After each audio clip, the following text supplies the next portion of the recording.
Assalamualaikum warahmatullahi wabarakatuh. Kami dari kelompok 2 dengan anggota saya Muhammad Sabili Janata dengan NIM 002, Alvinida dengan NIM 004, Anzar Raihan dengan 0012, Bella Yuliana 025, Siti Firda 026, Yunarina 027.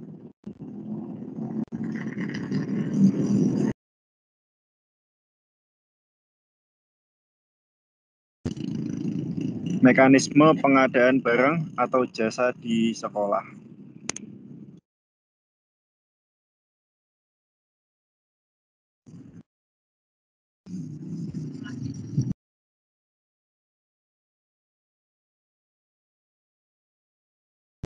Tujuannya adalah mendorong transparansi PBJ, pengadaan barang atau jasa sekolah, dengan menyediakan dan keterbukaan informasi atas rincian transaksi belanja pendidikan yang bisa diakses pihak-pihak pemangku kepentingan.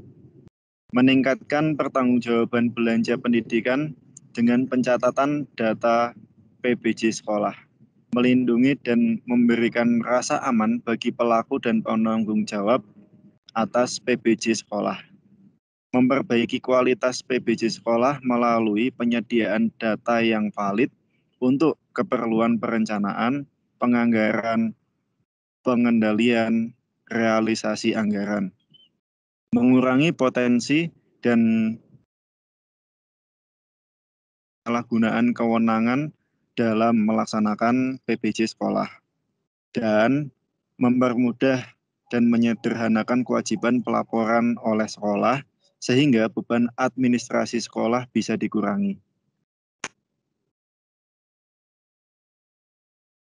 Prinsip dan etika. Penganggaran belanja dan jasa sekolah dilaksanakan berdasarkan prinsip efektif, efisien, transparan, terbuka, bersaing, adil, dan akuntabel. Kemudian selanjutnya pelaksanaan pengadaan barang dan jasa di sekolah. Yang pertama, pelaksanaan pengadaan barang dan jasa di sekolah. Pelaksanaan pengadaan barang dan jasa di sekolah dilaksanakan oleh yang pertama, organisasi PBJ sekolah yang terdiri atas kepala sekolah, bendahara bos reguler, tenaga administrasi sekolah, dan guru. Kemudian yang kedua ada penyedia.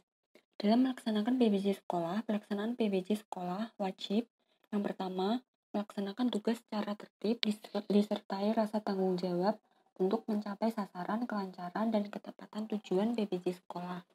Kemudian yang kedua, bekerja secara profesional, mandiri, dan menjaga kerahasiaan informasi yang menurut sifatnya harus dirahasiakan untuk mencegah penyimpangan PBJ sekolah. Kemudian yang ketiga, tidak saling mempengaruhi baik langsung maupun tidak langsung yang berakibat persaingan usaha tidak sehat. Kemudian yang keempat, menerima dan bertanggung jawab atas segala keputusan yang ditetapkan sesuai dengan kontrak atau perjanjian.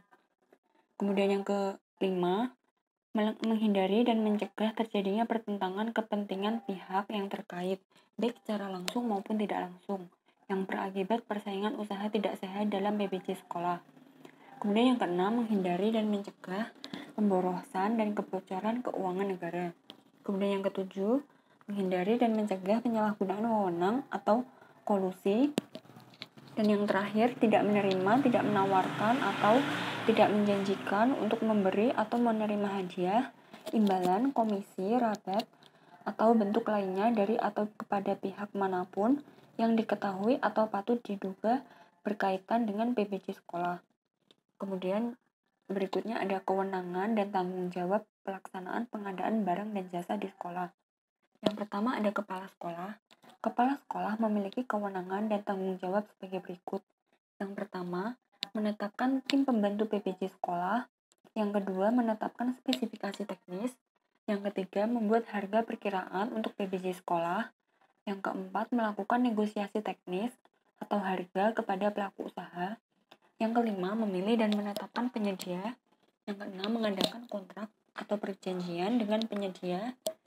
Yang berikutnya ada melaksanakan pembelian langsung, dan yang terakhir menyetujui atau menolak permohonan pengalihan kewenangan dan tanggung jawab oleh bendahara BOS reguler kepada tenaga administrasi sekolah atau guru. Kemudian yang kedua ada bendahara BOS reguler. Bendahara BOS reguler memiliki kewenangan dan tanggung jawab sebagai berikut. Yang pertama, melaksanakan pembelian langsung.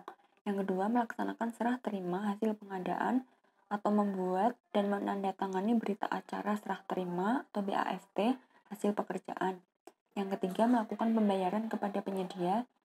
Dan yang terakhir, mengalihkan dengan persetujuan kepala sekolah, baik seluruh maupun sebagian kewenangan dan tanggung jawab kepada tenaga administrasi sekolah atau guru. Kemudian yang ketiga, ada tenaga administrasi sekolah. Tenaga administrasi sekolah bertanggung jawab untuk menerima baik seluruh maupun sebagian kewenangan dan tanggung jawab dari bendahara BOS reguler. Kemudian yang keempat, ada guru. Guru bertanggung jawab untuk menerima baik seluruh maupun sebagian kewenangan dan tanggung jawab dari bendahara BOS reguler. Kemudian yang terakhir, ada penyedia. Penyedia PPJ sekolah memiliki kewenangan dan tanggung jawab sebagai berikut. Yang pertama, mengajukan penawaran PPJ sekolah. Yang kedua, melakukan pendaftaran sebagai penyedia. Yang ketiga, menyetujui atau menolak pembelian atau negosiasi. Yang keempat, memonitor status perkembangan kemajuan pelaksanaan PPJ sekolah.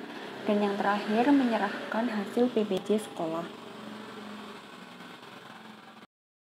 Baik, selanjutnya adalah cara pengadaan barang atau jasa di sekolah. Nah, yang pertamanya adalah secara umum.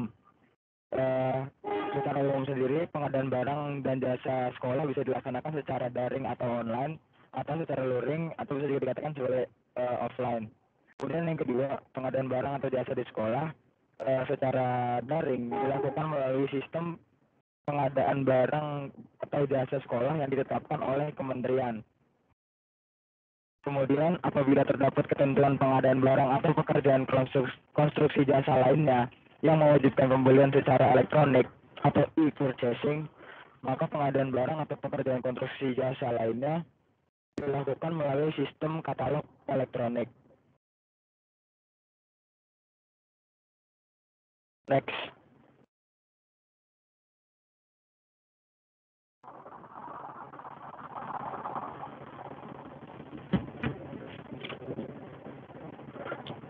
Kemudian di bagian secara persiapan, yang pertama itu adalah spesifikasi teknis, di mana kepala sekolah wajib menetapkan spesifikasi teknis untuk nilai pengadaan di atas 10 juta, dan penetapan spesifikasi teknis mengacu pada RKAS.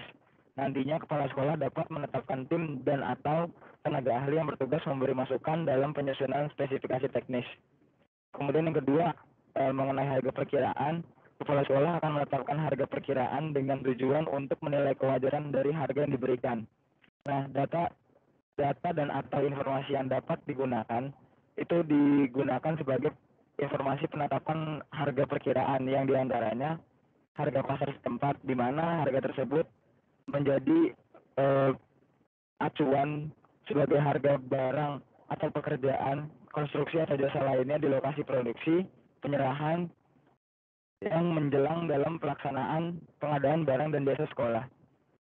Kemudian selanjutnya informasi yang dipublikasikan oleh instansi resmi pemerintah yang dari pusat dan atau asosiasi.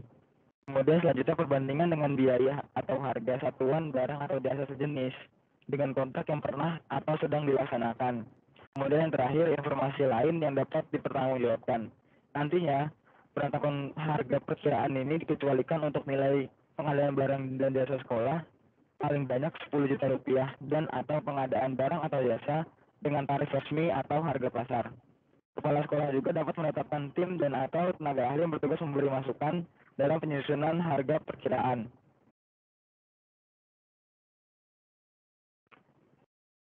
Kemudian selanjutnya ada di bagian pelaksanaan pemilihan, di mana yang pertama itu ada penyedia. Penyedia sendiri memiliki ketentuan sebagai berikut. Yang pertama itu diutamakan dari pelaku usaha mikro atau kecil dan memiliki nomor pokok wajib pajak atau NPWP. Kemudian dari tata cara pemilihan itu sendiri, nantinya kepala sekolah atau bendahara BOS reguler melakukan pembelian langsung kepada penyedia untuk pengadaan barang dan jasa sekolah dengan nilai paling banyak 50 juta rupiah. Kemudian selanjutnya pengadaan barang dan jasa sekolah dengan nilai paling banyak 50 juta rupiah sampai dengan 200 juta rupiah dilakukan dengan cara yang pertama, kepala sekolah mengundang minimal 2 pelaku usaha untuk mengajukan penawaran sesuai dengan spesifikasi teknis yang telah ditetapkan. Kemudian yang kedua, kepala sekolah melakukan pemilihan dan negosiasi dengan calon penyedia. Apabila hanya terdapat satu, maka kepala sekolah langsung melakukan negosiasi. Kemudian yang ketiga, kepala sekolah menetapkan penyedia. Apabila kepala sekolah tidak menetapkan penyedia, maka kepala sekolah melakukan kembali proses pemilihan dan negosiasi. Kemudian yang terakhir, kepala sekolah mendatangani surat perintah kerja atau SPK setelah kepala sekolah melakukan penyedia. Kemudian selanjutnya PBJ sekolah dengan nilai lebih besar dari 200 juta rupiah, maka pengadaan barang dan jasa sekolah dilaksanakan melalui UKPB dengan ketentuan sebagai berikut. Yang pertama, kepala sekolah menyusun spesifikasi teknis atau kerangka acuan kerja. Kemudian yang kedua, kepala sekolah menetapkan harga perkiraan. Kemudian yang ketiga, kepala sekolah melalui dinas pendidikan mengajukan surat permohonan kepada UKPBJ terdekat. Dan yang terakhir, bendahara bos reguler menerima pekerjaan dari UKPBJ. Kemudian yang keempat adalah serah terima. Serah terima ini dilakukan setelah pekerjaan 100% sesuai dengan ketentuan yang tertuang dalam spesifikasi. Kemudian sebelum pelaksanaan serah terima, bendahara bos reguler melakukan pemeriksaan atas hasil PBJ sekolah. Kemudian bendahara bos reguler menandatangani BAST apabila pekerjaan telah sesuai dengan ketentuan. Kemudian bendahara bos reguler meminta penyedia untuk memperbaiki atau melengkapi kekurangan PBJ sekolah dalam jangka waktu yang telah disepakati. Kemudian penyedia dikenakan denda 1/1000 atau 1/mil per hari keterlambatan apabila penyedia tidak dapat memperbaiki atau melengkapi kekurangan pekerjaan. Kemudian bendahara bos reguler menyerahkan hasil PBJ sekolah kepada sekolah setelah penandatangan BAST. Yang kelima ada bukti. Bukti PBJ sekolah merupakan dokumen pertanggungjawaban yang memiliki ketentuan berikut. Yang pertama yaitu bukti pembelian seperti faktur, nota, dan bukti pembelian lainnya untuk PBJ sekolah dengan nilai paling banyak 10 juta. Yang kedua, kuitansi pembayaran untuk PBJ sekolah dengan nilai paling banyak 50 juta. Dan yang ketiga, surat perintah kerja atau SPK untuk PBJ sekolah dengan nilai paling banyak 200 juta. SPK dimaksud dalam angka 3 terakhir ini memuat yaitu judul SPK, nomor SPK, nomor dan tanggal surat permintaan penawaran, PSBB, terus nomor dan tanggal berita acara negosiasi, sumber dana, waktu pelaksanaan, uraian pekerjaan yang dilaksanakan, nilai pekerjaan, tata cara pembayaran, tanda tangan kedua pihak, dan syarat dan ketentuan yang paling sedikit memuat itikat baik atau tanggung jawab penyedia dan ketentuan penerima hasil PBJ sekolah. Yang keenam ini ada pembayaran. Pembayaran ini atas pelaksanaan PBJ sekolah dianjurkan untuk dilaksanakan secara non-tunai sejalan dengan arah kebijakan kementerian dan dalam penguatan tata kelola keuangan pendidikan. Dan yang terakhir, pencatatan inventaris dan aset.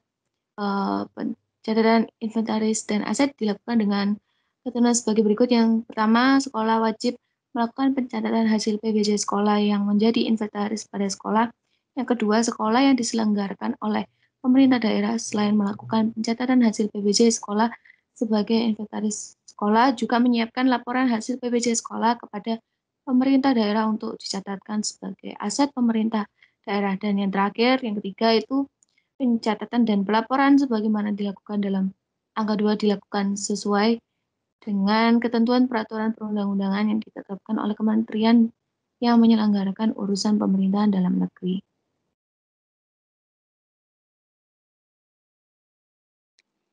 Selanjutnya, audit dan evaluasi. Audit terhadap pelaksanaan pengadaan barang atau jasa sekolah dilakukan dengan ketentuan sebagai berikut. Yang pertama, audit atas pelaksanaan pengadaan barang atau jasa sekolah dilakukan oleh aparat pengawas internal pemerintah Aparat pengawas internal pemerintah merupakan Inspektorat Jenderal Kementerian, Unit Pengawasan Lembaga Pemerintah Non-Kementerian, Inspektorat Provinsi, dan Inspektorat Kabupaten atau Kota.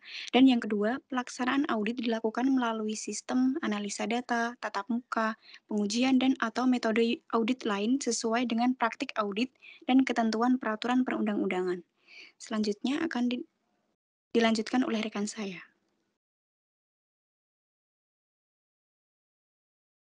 Berikutnya ada evaluasi. Evaluasi pengadaan barang atau jasa di sekolah dilaksanakan dengan ketentuan sebagai berikut. Yang pertama, evaluasi terhadap pelaksanaan pengadaan barang atau jasa sekolah dilakukan paling sedikit 1 kali dalam 1 tahun. Yang kedua, evaluasi pengadaan barang atau jasa sekolah dapat dilaksanakan sewaktu-waktu apabila diperlukan. Dan yang ketiga, hasil evaluasi disampaikan kepada Menteri melalui Sekretaris Jenderal Kementerian.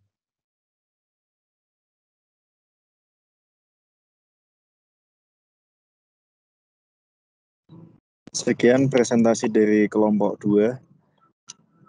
Atas perhatian dari Miss Tasya, kami ucapkan banyak terima kasih. Wassalamualaikum warahmatullahi wabarakatuh.